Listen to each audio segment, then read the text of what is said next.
Nouvelle édition du journal de la rédaction. On va retrouver tout de suite nos journalistes, nos équipes depuis le salon de l'agriculture. Rémi Desremeaux et Xavier Silly en direct du stand de la région des Hauts-de-France pour ce premier plateau pour tout savoir de la pêche aujourd'hui, de l'actualité de la pêche. C'est important bien évidemment pour les gens de la région et sur le littoral. Xavier, vous êtes en compagnie de Stéphane Pinto, un pêcheur boulonnais.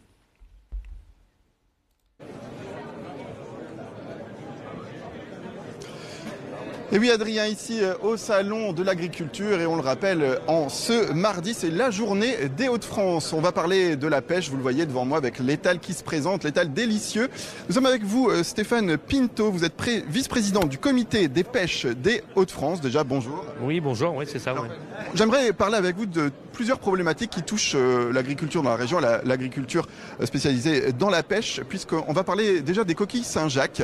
Il y a un gros problème pour les pêcheurs de coquilles Saint-Jacques, notamment dans le Boulonnais. Ce sont les eaux territoriales anglaises, les eaux territoriales françaises.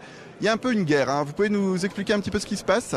C'est pas qu'il y a vraiment un problème au niveau des eaux par rapport à la coquille Saint-Jacques. Le problème, si vous voulez, c'est qu'il y a une loi européenne qui n'interdit pas l'entrée la pêche à la coquille Saint-Jacques pour les Anglais à un moment donné où les Français se sont interdits par une loi franco-française. Voilà, donc on ne peut pas les interdire, mais on aimerait quand même que les Anglais respectent un peu la réglementation française qui est faite pour préserver la ressource, puisqu'aujourd'hui, on s'est aperçu que grâce à cette réglementation franco-française, on a de plus en plus de coquilles Saint-Jacques chez nous. Et on aimerait que les Anglais, à un moment donné, respectent cette réglementation. Je pense qu'il y a des négociations qui sont en cours entre les pêcheurs anglais et les pêcheurs français qui ciblent principalement la coquille Saint-Jacques. Et on va arriver, je pense, à une solution pour que ça puisse être aussi pérenne pour les uns comme pour les autres. Le primauté au dialogue, qu'on se le dise, puisque, on le rappelle, il a failli avoir... on va dire les choses concrètement, une bataille navale. Les Anglais sont venus l'année dernière envahir, selon les pêcheurs français, les eaux territoriales françaises. Ça a créé vraiment des grosses tensions. Aujourd'hui, on est presque à un point d'impact.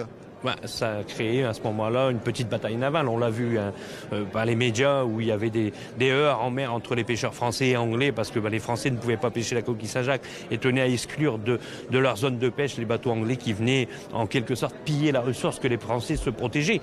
Donc voilà, maintenant je pense qu'il va y avoir quand même l'intelligence humaine pour pouvoir négocier au mieux ces accords de manière à ce qu'on continue de pérenniser la préservation de cette ressource qui, malgré tout, a quand même un impact économique pour nous, la région des Hauts-de-France, c'est vraiment important. Donc on se doit encore d'autant plus pour cette économie de préserver au maximum cette ressource. Justement, la coquille Saint-Jacques, la Saint-Jacques, qui a été assez bonne, la saison a été bonne l'année dernière tout de même, malgré ces conflits. Oui, mais elle est bonne et elle sera encore meilleure si on continue dans ce sens. Hein, parce que depuis qu'on a instauré une réglementation franco-française par-dessus la réglementation européenne, on s'est aperçu quand même d'une recrudescence au niveau de la coquille Saint-Jacques.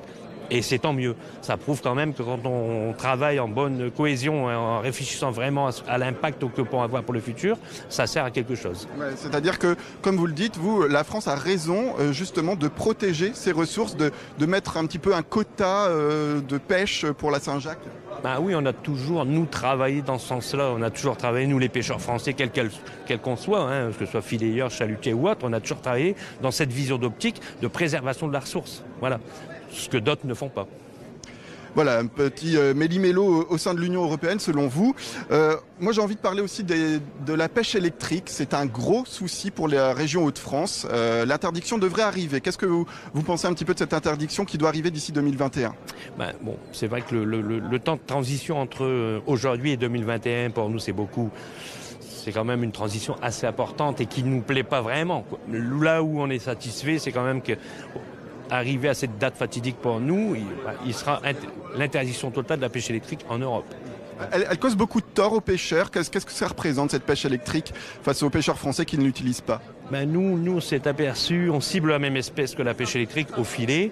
Et à partir du moment où, en 2014, on a vu, si vous voulez, une flottille entière de bateaux à la pêche électrique arriver chez nous au large de Dunkerque, dans les eaux françaises, on s'est aperçu d'une diminution constante en 4 ans de plus de 60% de pertes de chiffres et de ressources par rapport à la sole.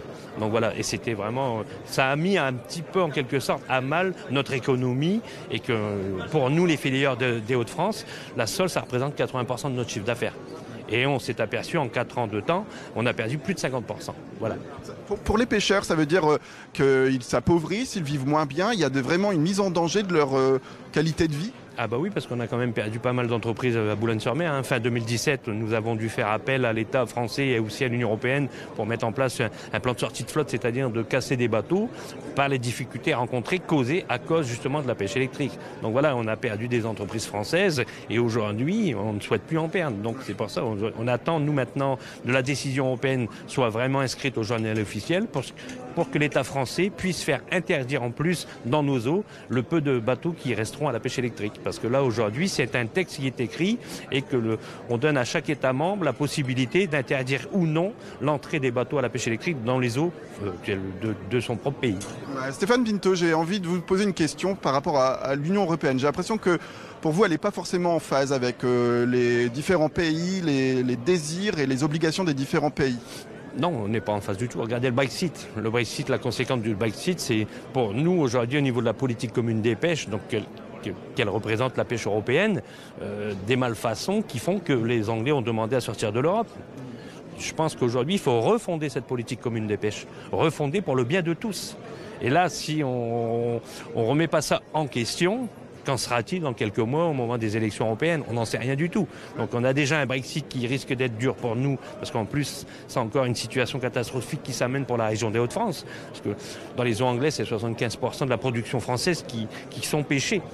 Donc aujourd'hui, si en plus on a le Brexit et que derrière on n'est pas capable de renégocier une politique commune des pêches pour que le reste de l'Europe ait envie de rester dans l'Europe, eh ben, je pense qu'on va rencontrer de nouveau des difficultés dans les mois à venir. Optimiste ou pessimiste? Dernière question, le mot de la fin. Moi, je reste toujours optimiste. Voilà. Quand je sens que je suis un peu pessimiste, je fais pour redevenir optimiste. Voilà. Très bien. Ce sera le mot de la fin. Merci beaucoup Stéphane Pinto d'avoir répondu à nos questions ici au Salon international de l'agriculture. Une journée en ce mardi spécial Hauts-de-France. Merci Xavier, nous vous retrouverons donc très prochainement pour d'autres infos liées à l'agriculture régionale, à la rencontre des producteurs, cultivateurs et éleveurs des Hauts-de-France. À suivre d'autres infos dans un instant.